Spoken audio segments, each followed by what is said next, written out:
예, 오늘 강의 제목은 성경의 무기입니다. 뭐냐고 자꾸 물어보시는데 이걸 뭐 보리떡 같은 걸로 생각하셨나 봐요. 이게 뭘까요?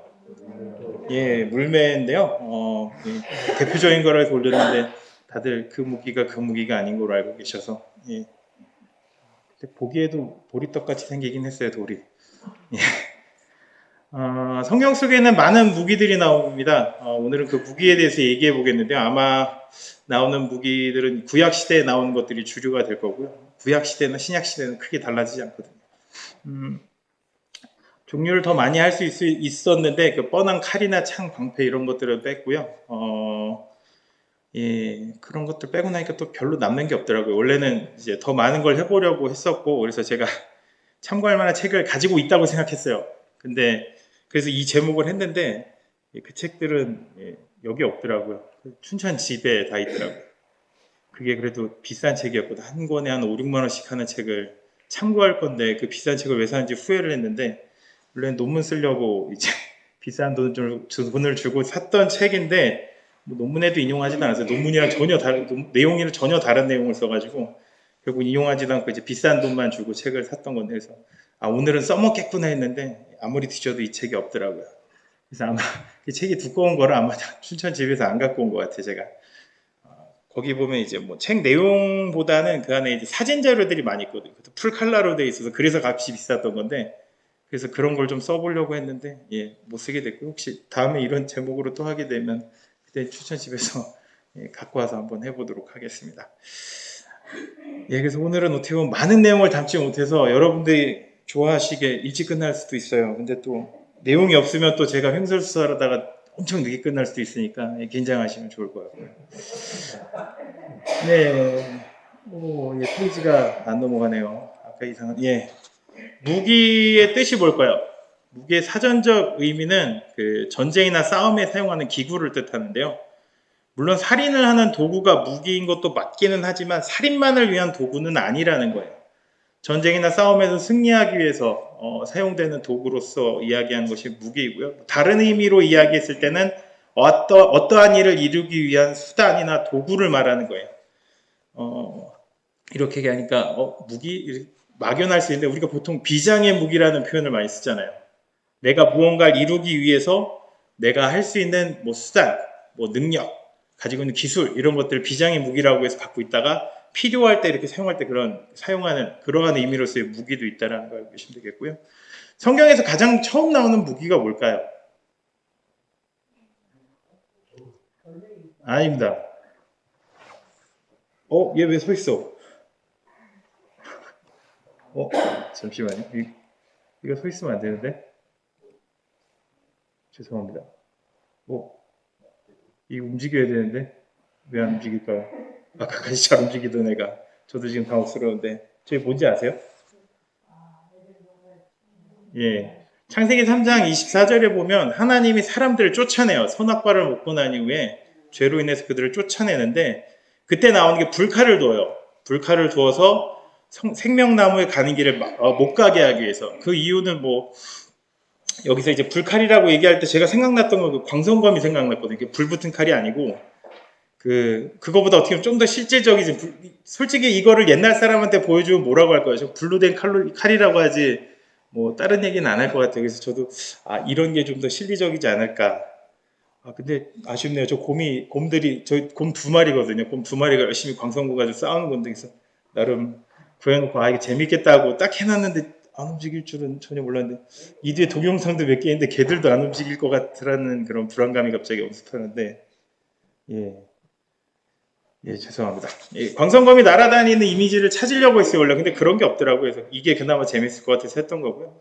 결국은 불칼을 두었던 이유가 사람을 막기 위해서 또 그랬던 거예요. 그게 뭐 사람이 죄를 저질러서 그 죄로 인해서 하나님께서 뭐 분노를 하시고 복수하는 마음으로 니들 여기 못 들어와 이런 마음이었다기보다는 죄를 가지고 있는 상태에서 생명나무의 과실을 먹고 난 이후에 영원한 생명을 살게 된다면 죄를 안고 산다라는 게 얼마나 고통스럽겠어요. 그것을 막기 위한 하나님의 방법이었어요. 우리는 어차피 말을 듣지 않을 거라는 걸 알고 있기 때문에 강제력으로 그걸 막기 위해서 불칼을 두었던 거예요.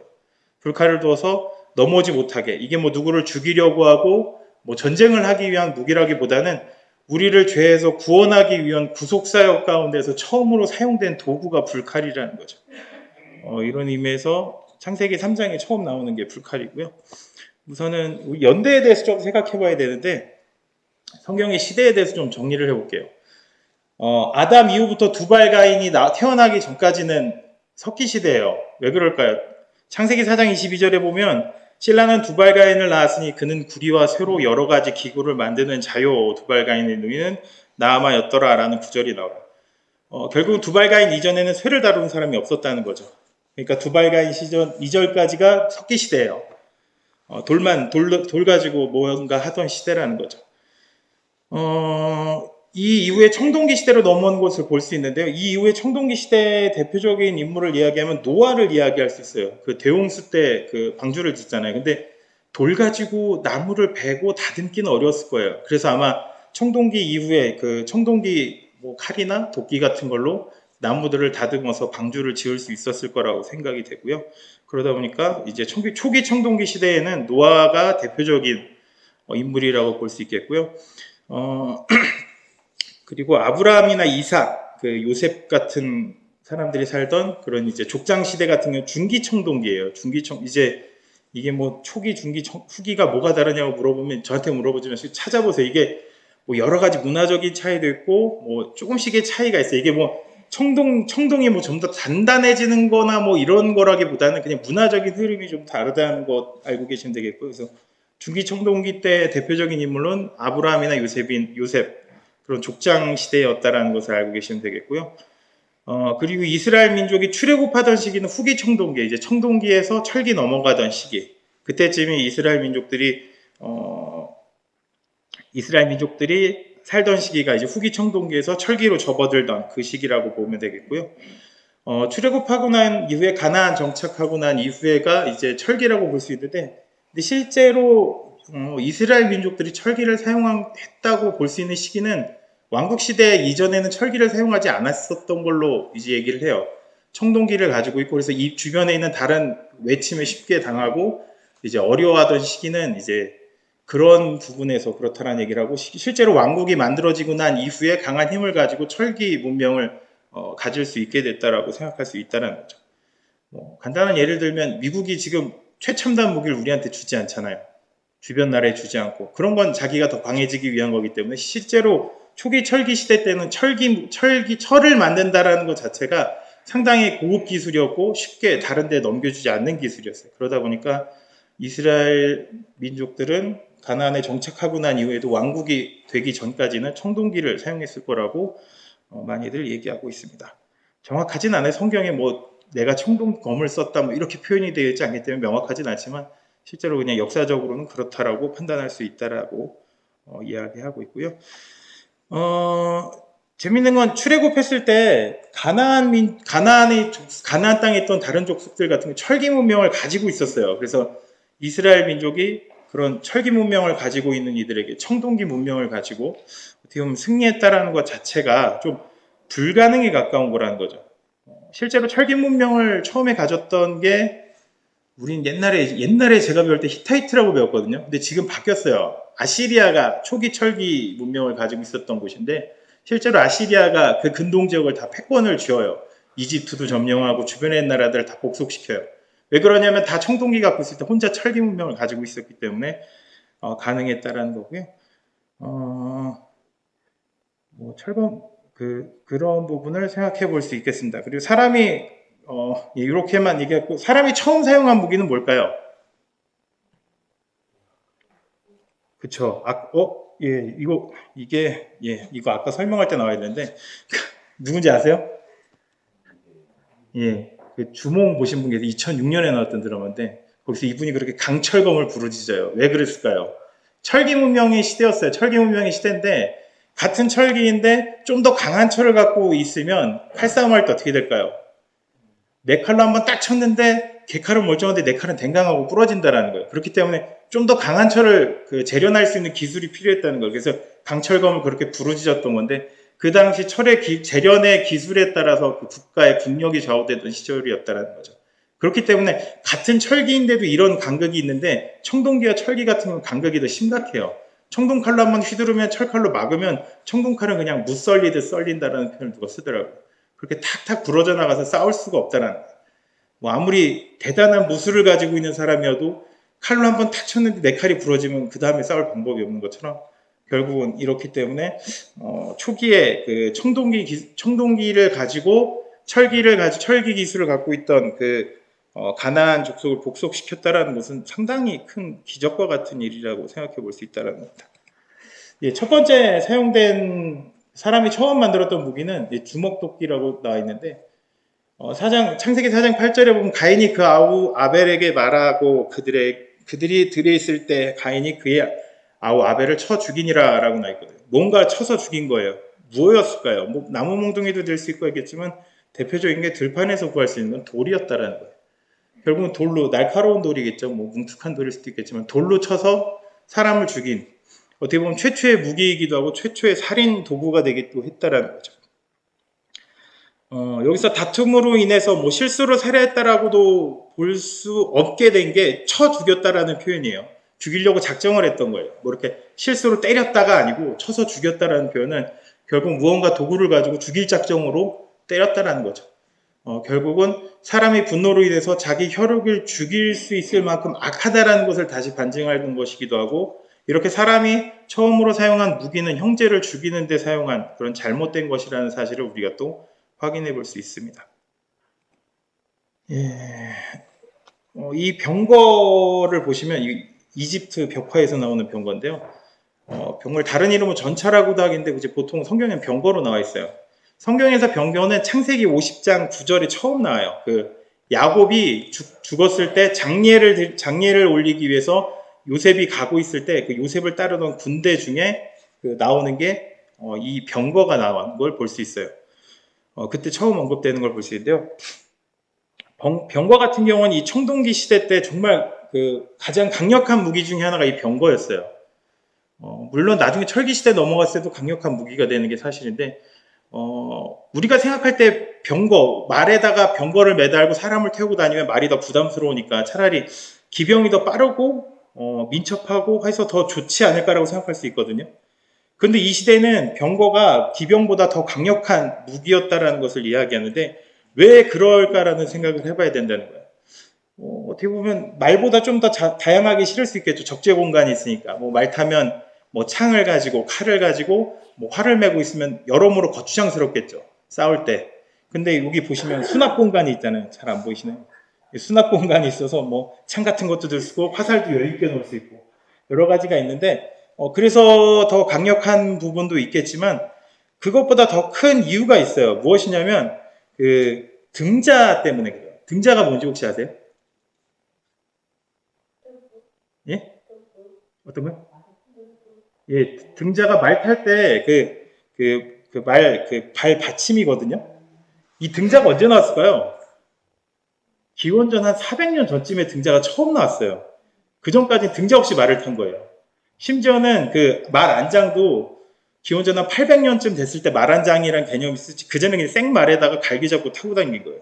근데 발 받치는 이 등자도 없으면 어떨까요? 말 타보신 분 계세요? 말 만약에 그냥 매달려 있으면 떨어지지 않게 집중하는 데만도 어려운데 거기서 화살을 쏘겠어요? 창을 던지 얼마나 잘하겠어요, 그걸? 그러니까 전차가 병거가 더 강력한 무기였던 가장 큰 이유는 사람이 두 발을 딱 지지할 수 있었다는 거예요. 병거라는 곳에. 그래서 활도 쏠 수 있고 창도 던질 수 있고 칼로 싸울 수도 있고 내 몸이 우선 다리가 지탱해 주기 때문에 가능한데, 이때 등자가 없었던 시대 기병 같은 경우는 말에 매달려 있기도 힘들어요. 근데 그 상태에서 칼싸움을 해 얼마나 잘했겠어요. 창을 던져 얼마나 잘 던졌겠어요. 화살을 쏘 얼마나 잘 맞았겠어요. 결국은 이 등자가 발명되기 이전에는 기병이 결과적으로는 병거보다 우위를 점할 수 있는 게 전혀 없었다라는 거죠. 그렇기 때문에 이 등자라는 것이 보시면 옛날 실제로 이렇게 말을 탄 거예요. 보시면 여기 발에 아무것도 없잖아요. 이렇게 타면 얼마나 불안하겠어요. 사람이 발이 땅에 안 닿으면 되게 불안하거든요. 근데 이 상태에서 말을 타면서 싸운다라는 건 상당히 어려운 거고, 그리고 그다지 효율이 좋지 않아요. 힘이 안 들어가요, 우선. 칼로 치려고 할 때 발이 땅에 닿아 있지 않으니까 그냥 다리에 힘만 주고 말 잡고 허리로만 싸워야 되기 때문에 그 힘도 들어가지 않고 그래서 병거가 상당히 강력한 무기였던 건 그런 부분에 있어서 그랬다라는 걸 볼 수 있고요. 예, 출애굽기 14장에 보면 그 병거가 또 나오는데 그 애굽을 떠난 이스라엘 민족을 추격하는데 그 병거가 사용되는 걸 볼 수 있거든요. 실제로 이집트에 나오는 이 병거겠죠. 이걸 열심히 흥미바다까지 따라갔으나 결국은 모두 수장되죠. 수장되는 그런 비운의 무기, 강력한 무기이지만 이렇게 그냥 허망하게 망하는 그런 무기이기도 하고요. 그리고 여호수아 17장에도 나오는데 철병거로 무장한 가나안 족속에 대한 이야기 17장에 나와요. 그래서 17장 17절에서 보면 요셉의 자손들이 철병거를 보고 두려워해요. 그래서 여호수아에게 이야기를 하니까 여호수아가 17장 18절에서 뭐라고 얘기하냐면 그 산지도 내 것이 되리니 비록 삼림이라도 내가 개척하라 그 끝까지 내 것이 되리라 가나안 족속이 비록 철병거를 가졌고 강할지라도 내가 능히 그를 쫓아내리라 하였더라 라고 이야기하는 것을 볼 수 있어요. 결국은 가나안에도 강력한 철기 문명을 가진 철병거가 있었지만 결국은 믿는 믿음 안에서 그 모든 것들을 이겨내는 것들을 볼 수 있다는 거죠. 그리고 실제로 남유다가 마지막에 멸망하기 전에 그 자기네 이제 자랑을 하죠. 병거도 자랑하고 막 이래요. 근데 결국은 망했어요. 지금으로 따지면 병거라는 것이 그냥 뭐 이렇게 화살 들고 있으니까 그냥 좀 개념이 좀 그렇지만 실제로 지금 같은 경우 이런 그 전차 같은 개념이에요. 실제로 병거의 개념이 거의 뭐 사람 뭐 일반 보병이 어떻게 할 수 없죠. 정말 강력한 힘을 가진 이런 그 당시에 한 2, 3천 년 전에 정말 강력한 무기였다라는 걸 기억하시면 되겠고요. 결국은 뭐 병거 숫자가 많이 나와요. 병거에 대한 얘기가 나오는데 근데 병거가 그렇게 좋게 나오진 않아요. 병거가 있으면 뭐 그 말 다리에 그 뭐지 힘줄을 자르고 병거를 부셔버리라고 하나님은 그런 얘기를 계속해서 이스라엘 족속에게 왜 그러면 그 말과 병거를 가지면 더 강해질 수 있는데 하나님은 그걸 하지 말라고 그래요. 왜 그러냐면 그들이 하나님을 의지하지 않고 그 병거의 힘에 의지해서 싸움을 할 것 같다라는 걸 하나님께서 아셨기 때문에 하나님께 의지하는 민족으로 만들기 위해서 실제로 이렇게 좋은 병거를 다 때려부시라고 그렇게 말씀하시는 것도 볼 수 있습니다. 예, 특이한 무기죠. 예, 나귀 턱뼈. 예, 사사기 15장 15절에 나오는데 삼손이 나귀의 새 턱뼈를 보고 손을 내밀어 집어도 그것으로 1000명을 죽이고 라는 표현이 나오는데 예, 이걸로 1000명을 죽였다는 게 가능할까요? 나귀턱뼈 어디다 쓰나 보니까 나귀턱뼈 악기로도 쓰더라고요. 근데 어떻게 악기를 쓰는지 모르겠는데 나귀턱뼈를 찾으니까 악기로도 쓰인다라는 나와 있긴 한데 이걸로 사람을 때린다라는 게 저 뼈가 버틸까라는 생각 들고 여러 가지 생각이 들지만 결국은 이 나귀턱뼈 하나로 1000명을 이기는 걸 볼 수 있어요. 근데 중요한 것은 뭐냐면 나귀턱뼈로 사람을 쳐 죽였지만 그 위에 사사기 15장 14절에 보면 삼손이 레에게 이름이 블레셋 사람들이 그에게로 마주 나가며 소리를 지를 때 여호와의 영이 삼손에게 갑자기 임하심에 그의 팔 위에 밧줄이 불탄 삼과 같이 그의 결박됐던 손에서 떨어진지라 라고 나오는데요. 결국은 이 나귀 턱뼈를 사용한 것은 맞지만 결국 1000명이라는 사람을 쓰러뜨릴 수 있었던 것은 삼손에게 하나님의 영이 임했기 때문에 가능했다는 거죠. 뭐 나귀 턱뼈도 좀 더 강력했을 수도 있겠지만 새 턱뼈라고 나와 있어요. 그래서 좀 더 헌 턱뼈보단 강하겠죠. 그렇긴 하지만 결과적으로는 1000명을 쓰러뜨릴 수 있었던 가장 큰 이유는 하나님의 영이 삼손에게 임하였기 때문에 가능했다는 거죠. 예, 이게 물매인데요. 예, 아까 처음에 나왔던 사진도 물매거든요. 이 물매가 보면 우리가 알고 있을 땐 다윗이 이렇게 뭐 던질 때, 뭐 사무엘상 17장 49절에 나오는데 손을 주머니에 넣어서 돌을 가지고 물매를 던져 블레셋 사람 이마를 치매 돌이 그 임에 박히니 땅에 엎드려지는지라라고 나와 있는데 우리가 생각했을 때 옛날부터 물매를 생각할 때 다윗이라는 사람이 되게 작고 뭐 이렇게 애 같은 그 소년과 같은 그냥 연약한 표현으로 많이 나오잖아요. 그래서 뭐그 주머니에서 나올 돌이 조그맣겠지라는 생각을 많이 하잖아요. 근데 실제로 물매는 이 당시에 있던 그 무기예요. 옛날부터 있던 무기인데 그 조그만 돌이 아니고 되게 큰 돌을 써요. 아까 처음에 보셨던 그 돌도 한 제 주먹보다는 작겠지만 그래도 꽤 큰 돌이에요. 그런 큰 돌을 써서 쓰러뜨리는 거거든요. 그런 걸 생각하면 그 골리앗이 안타까운 거는 이런 제가 늘 자주 써먹는 이 앞면을 막아주는 이 이런 투구를 쓰고 있었다면 그렇게 한 방에 허망하게 가진 않았겠죠. 근데 이런 투구가 없던 시대이기 때문에 그 돌을 한 방에 맞고 허망하게 가는 것을 볼 수 있는데요. 예, 요거 물매 던지는 영상인데 안 나오면 안 되는데 안 나올지도 모르겠네. 나온다. 예. 이 물매 던지는 영상이거든요. 이거 슬로우 모션이라 그러는데 예.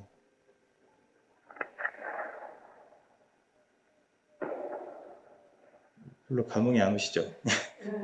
예, 이걸로 맞으면 저 돌에 사람이 맞으면 골리앗이 아니라고 그거보다 더한 사람이라도 맞으면 갈 수밖에 없어요. 그 속도가 찾아보니까 140km까지 나온대요.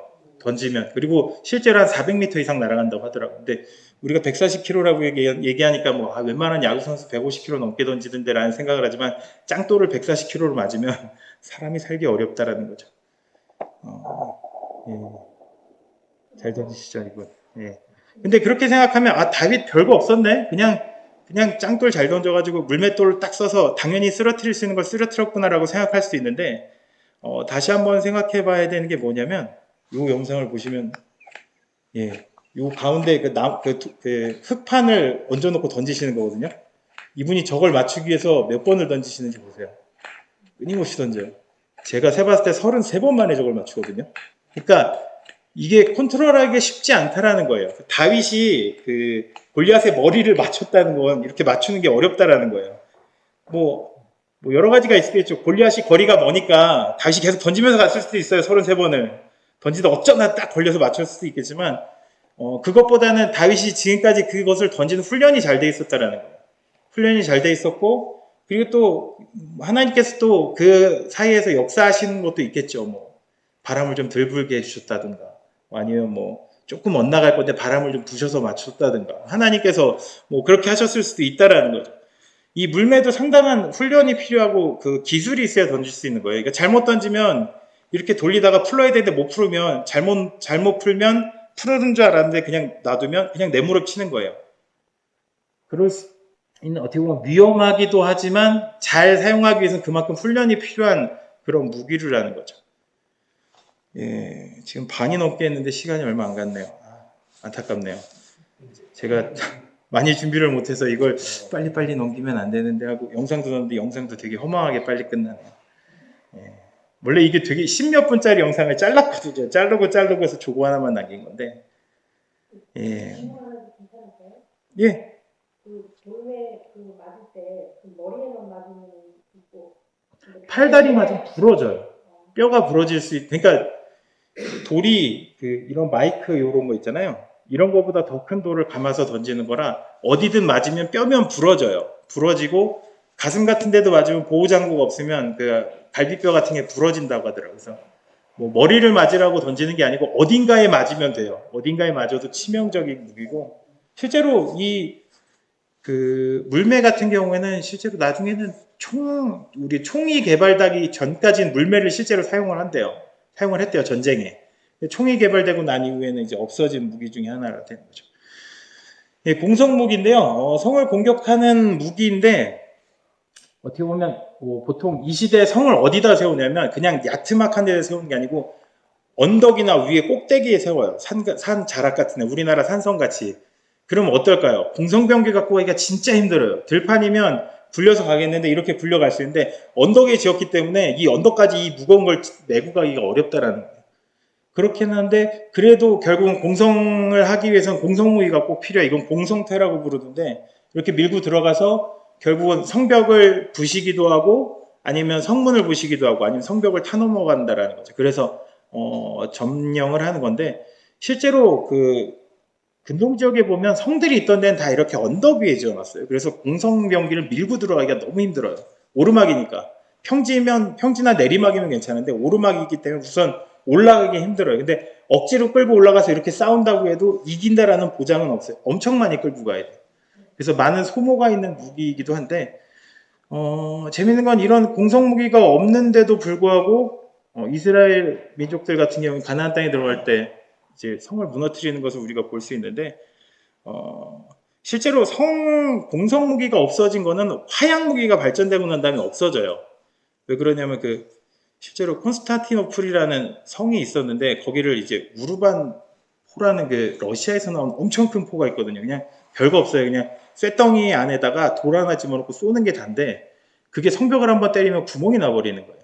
그게 나오고 난 이후에 화약 무기가 발전하고 난 이후엔 성벽이 무의미해져 버렸어요. 그래서 실제로 중세 시대 때 공성전을 하지만 이렇게 치열하지 않아요. 포 몇 번 쓰면 성이 무너지기 때문에 예전처럼 이렇게 공성병기를 써서 힘들게 싸우지 않게 되고 그러다 보니까 당연스럽게 성이라는 게 개념이 없어져 버려요. 성을 두고 싸우기보단 그냥 싸우는 시대로 이제 바뀌게 되는 걸 볼 수 있는데요. 이게 좀 역행했던 게 언제냐면 1차 세계대전 때 그 프랑스에 보면 그 마지노선이라는 게 있어요. 마지노라는 요새를 이렇게 연달아 쭈루룩 지어놔가지고 이제 독일이 진격하는 걸 막아보려고 했는데, 당연히 무너뜨릴 수가 없어요. 그 콘크리트를 잔뜩 부어서 만들어 놓은 데라 대포를 쏴도 뭐 무너지질 않아요. 진짜 엄청 튼튼하게 지었거든요. 그런데 독일 애들이 어떻게 했을까요? 그냥 돌아서 갔어요.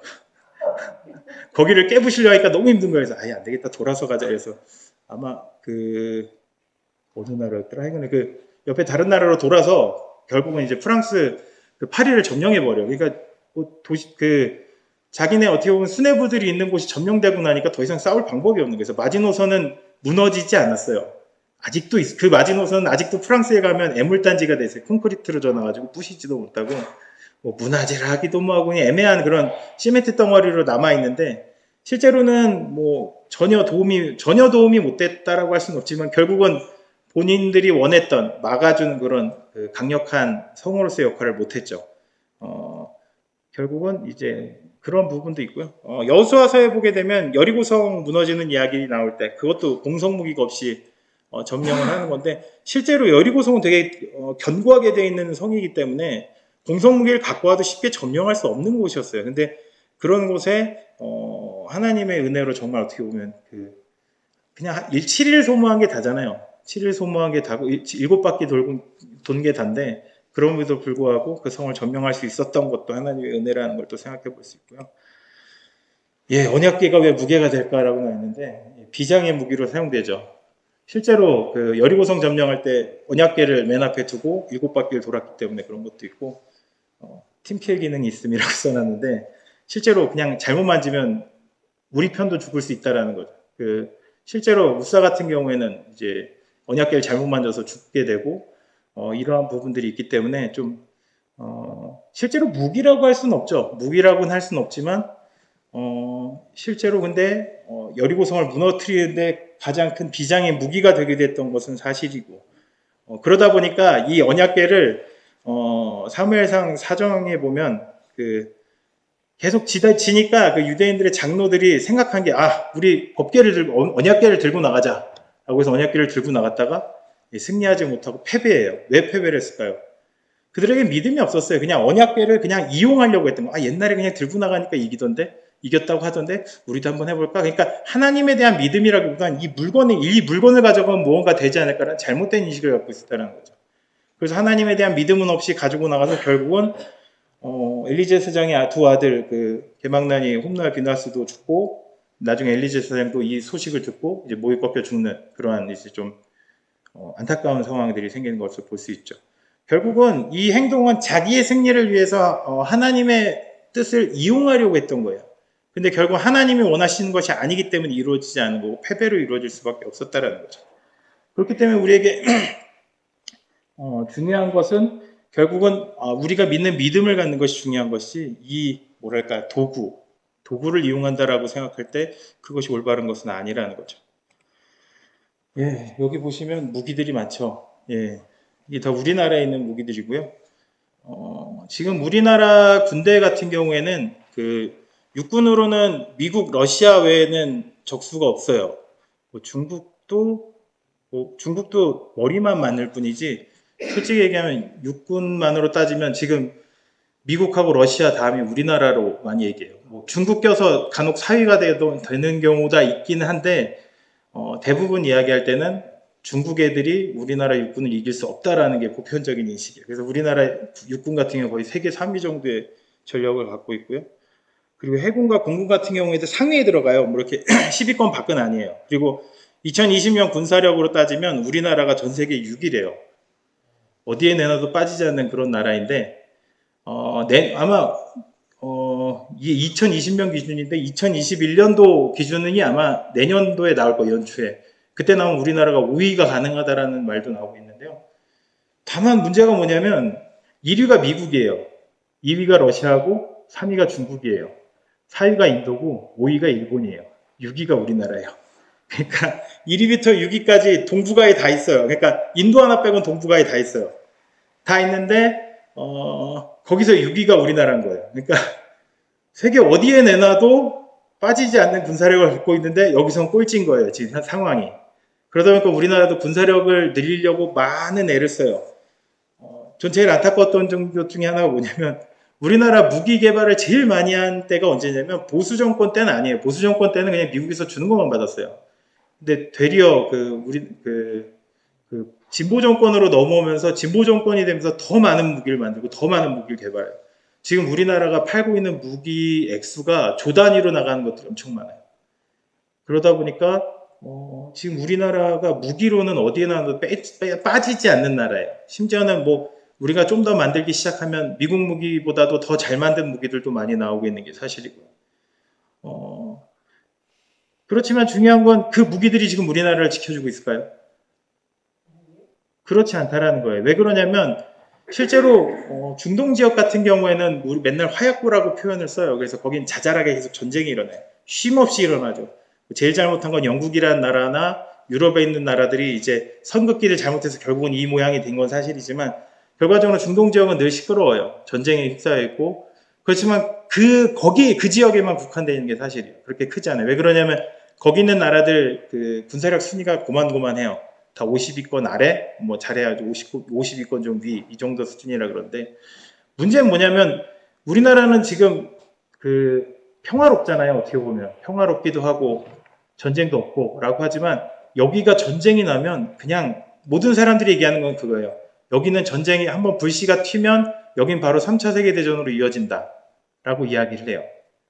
미국과 중국, 러시아라는 세 강대국이 끼어있기 때문에 결과적으로는 불씨가 떨어져서 불이 붙어버리면 여기는 바로 3차 세계대전이 이뤄지는 장소가 될 거다라는 표현들을 많이 써요. 그럼에도 불구하고 우리나라가 지금 지켜지고 있는 건 결국은 우리나라의 세계 군사력 6위의 힘이 있기 때문에 지켜진다라기보다는 하나님의 은혜가 있기 때문에 하나님이 어떻게 보면 우리를 살펴주시기 때문에 가능한 거라는 거죠. 벌써 정리를 하는데요. 우리가 가진 무기로 평화를 지키려고 하고 우리가 가진 무기로 전쟁을 막으려고 해요. 하지만 우리가 가진 무기로는 평화를 지키지 못하고 우리가 가진 무기로는 전쟁을 막을 수 없다라는 거예요. 지금 우리가 가진 무기는 세상의 것이에요. 세상적인 기준으로 가지고 있는 무기인데 결국은 우리나라 아까 얘기한 것처럼 세계 6위예요. 근데 1위부터 5위, 그 4위인 인도 하나 빼놓고는 다 여기에 모여 있다라는 거예요. 결과적으로는 전쟁이 나면 우리는 질 수밖에 없다라는 거예요. 그럼에도 우리가 지금 이렇게 지켜지고 있는 것은 결국은 우리의 무기가 아니라는 거죠. 실제로 사람이 처음 사용한 무기, 아까도 얘기했지만 가인이 아벨을 쳐 죽일 때 사용한 거예요. 그리고 또 지금 우리나라와 주변 국가들도 공통적으로 한 얘기가 우리나라를 지키기 위해서 우리는 더 많은 무기를 개발하고 만든다라는 이야기를 해요. 그렇지만 더 강력한 무기가 있으면 어떨까요? 그 나라가 가만히 있을까요? 일례로 보면 미국을 얘기해서 좀 그런데 미국도 그렇고 지금 러시아도 그렇죠. 러시아가 지금 우크라이나 자꾸 찔러보죠. 왜 그럴까요? 자기네들이 우크라이나보다 훨씬 더 강력한 걸 알고 있기 때문에 그렇다는 거죠. 미국이 이라크를 그렇게 후드려 팼던 이유가 뭘까요? 대량 살상 무기 없는 거 뻔히 알면서 왜 그렇게 두들겨 팼을까요? 이라크랑 싸워봐야 지지 않을 거란 확신이 있어서 더 좋은 무기를 갖고 있었고 그 무기를 많이 팔아야 됐기도 했고 그러다 보니까 결국 그 무기를 사용한다는 거예요. 무기는 가지고 있으면 안 쓰지 않아요. 어딘간 쓴다라는 거예요. 썼을 때 그 결과는 전쟁이나 아니면 다른 사람의 생명을 빼앗아 간다는 거죠. 그리고 합리화를 하죠. 내가 가진 무기를 가지고 나의 나라에 그리고 나의 이득과 기득권을 지켰다라고 이야기하겠죠. 실제로 우리나라가 지금 많은 무기를 수출하다 보니까 생기는 문제가 뭐냐면 제가 쿠르드족 얘기를 한동안 안 했는데 터키에서 쿠르드족을 말살하려고 해요. 말살이라는 표현 좀 그렇고 쿠르드족을 엄청나게 제재를 가하죠. 왜 그러냐면 그들이 독립하는 걸 원치 않아요. 왜 그런 자기네 나라 안에 1000만 명 이상의 쿠르드족이 있고 그러다 보니까 쿠르드족이 독립하기 시작하면 자기네 나라의 일부의 땅도 뺏기게 되고 여러 가지 복잡해요. 근데 그 주변에 있는 나라에 다 그래요. 이라크 같은 경우 후세인이 그래서 그 독가스로 그 쿠르드족들을 학살하기도 했고요. 그래서 보면 이라크도 그렇고 이란도 그렇고 아르메니아도 그렇고 터키도 그렇고 그 주변에 인접적이 있는 나라에 다 흩어져 있다 보니까 그들이 하나의 국가를 만든다고 한다면 그거에 대해서는 바람직하지 않다라고 생각을 해요. 근데 그것 중에 가장 크게 제재를 가하고 있는 게 터키예요. 왜 그러냐면 가장 많은 사람이 살기도 있고 그리고 또 실제로 터키가 그럴 수밖에 없었던 이유 중에 하나는 쿠르드족들이 솔직히 그 방군 활동을 하면서 테러라고 해야겠죠. 그런 활동들을 좀 했어요. 그러다 보니까 더욱더 그런 거예요. 근데 이번 같은 경우에는 IS랑 전쟁을 할 때 그 많은 역할을 해요. 쿠르드족들이 실제로 총을 들고 나와서 싸워서 미국하고 같이 그리고 이제 다른 나라들과 함께해서 그 IS들을 퇴치하는 데 큰 역할을 감당했어요. 다 끝날 쯤 됐을 때 터키가 한 행동이 뭐냐면 그 쿠르드족 뒤통수에다 포를 쐈다는 거예요. 그리고 쿠르드족들을 공격하기 시작했어요. 시리아에 있는 그 쿠르드족들을 공격하면서 시리아는 남의 땅인데 남의 땅까지 들어와서 그 쿠르드족들을 공격하는 모습들을 봐요. 왜 그러냐면 뭐 여러 가지 이유에 있겠지만 자기네 이익을 위해서 그렇게 한 거죠. 더 좋은 무기를 갖고 있어서 쿠르드족들은 뭐 총이나 갖고 있고 뭐 잘해야 뭐 박격포 같은 가벼운 무기밖에 없지만 여기는 뭐 터키 같은 경우에는 좋은 무기들이 많거든요. 근데 제일 안타까운 건 그 무기 중에 우리나라 무기들이 참 많다라는 거예요. 쿠르드족들을 향해서 쏘던 그 자주포가 우리나라에서 개발한 거예요. 물론 터키에서 만들긴 했지만 실제로 개발한 건 현대로템에서 개발해서 하나에서 개발해서 그 나라에 판 거예요. 팔고 니들이 안에서 만들면 된다라고 해서 이제 모든 만드는 기술을 전수해 줬어요.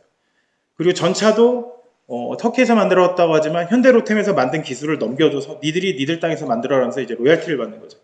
그렇게 해서 무기들을 팔았어요. 근데 제가 그 터키가 쿠르드족을 공격하는 그 포격을 하는 영상을 봤는데 한참 포를 쏘고 있는데 옆에 있는 박스에 뭔가 낯익은 게 보이는 거예요. 자세히 봤더니 거기에 뭐라고 써있냐면 한화라고 찍혀있어요. 한글로. 그리고 121이 고폭탄, 155mm 고폭탄이라고 한글로 써있어요. 그걸 보면서 우리나라가 수출한 무기가 이렇게 많은 인명을 해하고 있구나라는 생각이 들었어요. 실제로 우리나라는 무기를 수출할 때 분쟁 지역에 팔지 않는다라는 기준이 있어요. 분쟁 지역엔 실제로 팔지 않아요. 근데 문제는 팔았을 때는 터키가 분쟁 지역은 아니었죠. 분쟁 지역은 아니고 이후에 분쟁 지역이 됐죠. 그리고 또 안타까운 게 지금 이스라엘 같은 경우도 우리나라랑 연결이 참 잘 돼 있어요. 이스라엘이 하마스나 이렇게 공격할 때 쓰는 무기들 중에 꽤 많은 게 우리나라 무기들이에요. 우리나라도 이스라엘에 무기를 많이 팔았어요. 예전에 한번 하마스하고 분쟁이 크게 있었을 때 이스라엘 수출량이 우리나라 갑자기 올라갔어요. 왜 올라갔지 하거든요. 그 무기들을 팔아버린 거예요. 우리나라에서. 실제로 분쟁 지역에 팔지 않는다고 했지만 그게 꼭 지켜지지는 않는다라는 거죠. 우리도 무기가 있으니까 우리의 이익을 위해서 팔아요. 그럼 그 무기가 다른 누군가를 죽이는 데 쓰이게 되고 또 우리나라도 더 강력한 무기가 갖고 있다고 한다면 아마 일본이나 중국이 지금 우리한테 막 제재를 가하고 할 때 우리는 그냥 뭐 정치적으로 이렇게만 하고 넘어가겠지만 실제로 나중에 우리가 더 강력한 힘을 갖고 있다면 실력을 행사하겠죠. 실제로는 우리나라가 가진 미사일이 엄청 많아요. 다들 모르고 계시는 부분인데 우리는 뭐 핵도 없고 하니까 별 볼 일 없구나라고 생각하지만 실제로 우리나라가 지금 갖고 있는 미사일들이 중국이나 러시아나 일본을 공격할 수 있는 미사일들이 몇천 발씩 있어요. 그래서 실제로 우리나라에 전쟁이 나면 나오는 말이 뭐냐면 우리나라는 미국은 좀 너무 멀고 러시아나 중국이나 일본이나 세 나라 중에 어떤 나라든 우리나라를 공격하고 전쟁이 시작되면 우리나라는 망해요. 일본은 아니고 러시아나 중국이 공격하면 우리나라는 망하는 건 맞아요. 망하는 건 맞는데 우리 혼자 망하진 않는다라고 얘기해요. 왜 그러냐면 우리가 갖고 있는 미사일들을 중국이나 러시아에 그대로 쏟아버릴 거거든요. 몇천 발을. 그러면 핵무기만큼 파급력은 없지만 결국은 도시가 무너지고 정치가 무너지고 경제가 무너질 거라는 거예요. 그 나라들이. 결국 그 나라도 같이 공멸할 수밖에 없다라는 거예요. 지금 그러한 전략을 가지고 살고 있는 게 우리나라예요. 고슴도치처럼 그렇게 하는 건데 그게 꼭 옳지는 않다라는 거죠. 우리가 지금 이 나라 이민족을 지켜준 것은 하나님이고 실제로 아까도 쿠르드족 얘기를 잠깐 했지만 쿠르드족이 거의 4천만 명 가까이 돼요. 실제로. 근데 거긴 독립을 못했어요. 근데 우린 독립을 했잖아요. 그것도 시기적으로 참 여러 가지 이유 때문에 우리가 독립할 수 있었는데 실제로 우리나라를 독립 안 시키려고 하는 분들이 또 있었어요. 그냥 일본의 하나의 속주 개념으로 놔두려고 했던 적도 있었고 근데 결국은 우리나라가 이제 독립을 할 수 있었던 것. 쿠르드족도 우리나라 독립군들보다 더 열심히 싸웠어요. 그래서 실제로 쿠르드족 같은 경우에는 영국이나 뭐 이런 데서, 미국이나 이런 데서 그 1, 2차 세계대전 때 그 독일이나 이런 그 주축국들 공격할 때 되게 유용하게 써먹었어요. 써먹고 버려버린 거예요. 근데 그나마 우리나라는 그래도 독립이 될 수 있었던 것도 하나님의 은혜라는 거예요. 결국은 우리가 가지고 있는 무기가 좋아서 우리가 싸울 수 있는 힘이 있어서 이 나라가 지켜지는 게 아니고 결국은 하나님께서 우리나라를 지키고 보호하시고 계시다라는 거예요. 그렇기 때문에 우리에게 중요한 거는 무기를 개발하는 그런 것에 매달리는 게 아니고 시편 18편 2절에 보게 되면 여호와 나의 반석이시오 나의 요새시오 나를 건지시는 이시오 나의 하나님이시오 내가 그 안에 피할 나의 바위시오 나의 방패시오 나의 구원의 뿌리시오 나의 산성이로다 라는 말씀이 나오는데 결국은 우리의 가장 큰 믿음은 가장 큰 무기는 믿음이에요. 나에게 반석이 되시고 요새가 되시고 건져주시고 피할 바위도 되주시고 방패도 되주시고 구원의 뿌리 되시기도 하시고 산성이 되시기도 하시는 그런 하나님을 믿는 믿음, 그 믿음이 우리에게 가장 큰 무기이지 아까 봤던 수많은 무기들이 우리의 무기는 아니라는 거예요. 결국은 하나님께서 우리에게 이 나라를 통해서 이루게 하실 것들이 있을 거라는 거예요. 근데 우리가 그 일을 하지 않는다고 한다면 그것을 버리고 하나님의 뜻을 저버린다고 하면 우리도 2000년 전에 이스라엘이라는 나라가 공중분해되듯이 뭐 2000년 더 전이죠. 유다라는 나라가 공중분해되고 사라지듯이 우리도 그렇게 없어지고 이스라엘 족속처럼 2000년 넘는 기간을 유리하는 그러한 이들이 될 수도 있다라는 거예요. 하지만 하나님께서 아직 우리에게 사명이 있고 우리가 하나님의 뜻을 따르고 있기 때문에 이 위험한 상황 가운데서 1위부터 6위까지 모여있는 이 빡빡한 이 동네에서 살아남을 수 있도록 이끌어 주신다는 사실을 잊지 마시고요.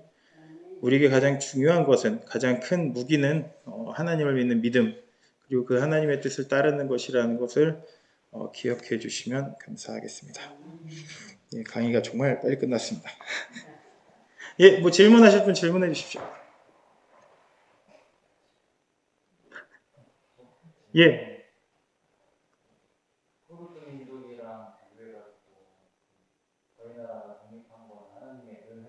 예.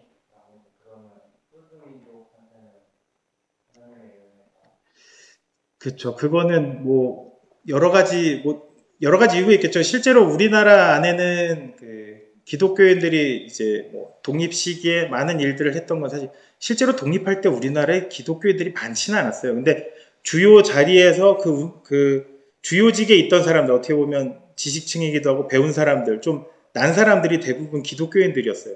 실제로 비율로 따지면 독립대표 33인 뽑을 때 거기 기독교인이 그렇게 많을 수 없어요. 비율로 따지면 종교적인 비율로 따지면 근데 그나마 깨어있는 사람들이 믿는 사람들이었다는 거예요. 그들의 기도가 있었고 또 그들을 통해서 많은 선교하는 다른 외국에 있는 나라들도 우리나라의 독립에 대한 관심을 가지고 기도해 줬다라는 거예요. 하지만 쿠르드는 그런 게 좀 적었고 관심도 없었고 그리고 또 안타까운 거는 그 쿠르드족들이 있었던 그 자리가 독립할 때 그 지역이 유럽에 있는 많은 기독교 국가들이 어떻게 보면 가지고 있었던 그런 그 속국가 같은 곳이기 때문에 뭐 뺏기기는 싫은데 결국은 2차 세계대전 이후로는 다 독립들을 시키는 그런 과정이 있었어요. 근데 쿠르드족 같은 경우에는 뭐 영국의 가장 큰 실수죠. 원래는 니들 땅을 주겠노라 했는데 터키하고 이렇게 막 선을 긋게 하다 보니까 선 긋고 난 다음에 나라를 다 분할하고 난 이후에 보니까 줄 땅이 없는 거예요.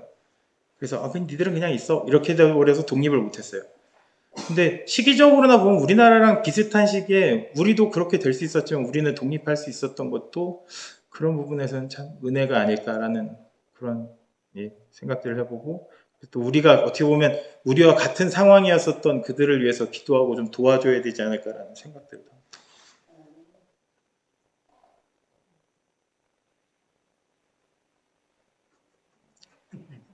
다른 질문 없으신가요? 없으시면 빠르게 강의를 마치고 짧아서 좋으신 거죠.